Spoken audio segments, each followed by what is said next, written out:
আসসালামু আলাইকুম। স্বাগত জানাচ্ছি আন্তর্জাতিক সংবাদে। শুরুতেই থাকছে সংবাদ শিরোনাম। জানিয়ে দিব আমাদের হাতে থাকা সর্বশেষ আপডেট আন্তর্জাতিক সংবাদ।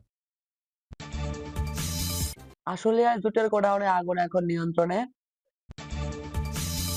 সাভারের আশুলিয়ায় জুটের গোডাউনে লাগা আগুন নিয়ন্ত্রণে এসেছে। ফায়ার সার্ভিসের ৪ ইউনিট প্রায় ২ ঘন্টার চেষ্টায় আগুন নিয়ন্ত্রণে এনেছে। শুক্রবার ৭ মার্চ বিকেল ৪টার দিকে আগুন নিয়ন্ত্রণে আসে। এর আগে দুপুর ১টা ৪০ মিনিটে ধানসোনা ইউনিয়নের পাবনার টেক এলাকায় শরীফের জুটের গোডাউনে আগুনের সূত্রপাত ঘটে। ফায়ার সার্ভিস জানায় দুপুর ১টা ৪০ মিনিটের দিকে পাবনার টেক এলাকায় শরীফের জুটের গোডাউনের আগুন সূত্রপাত ঘটে। পরে খবর পেয়ে ডিপিজেড ফায়ার সার্ভিসের ২ ইউনিট আগুন নিয়ন্ত্রণের কাজ শুরু করে দেয়।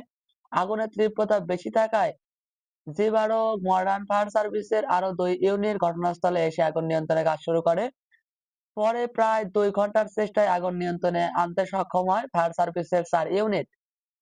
ডিপিজেড ফায়ার সার্ভিসের সিনিয়র স্টেশন ম্যানেজার প্রবণ চৌধুরী ঢাকা পোস্টকে বলেন, ডিপিজেড ফায়ার সার্ভিসের ২ ইউনিট এবং জি12 ফায়ার সার্ভিসের ২ ইউনিট আগুন নিয়ন্ত্রণে কাজ করছে। প্রায় ২ ঘন্টার চেষ্টায় আগুন তারা নিয়ন্ত্রণে আনতে সক্ষম হয়েছে। তবে প্রাথমিকভাবে আগুনের সূত্রপাত এবং ক্ষয়ক্ষতির পরিমাণ এখন পর্যন্ত জানা যায়নি।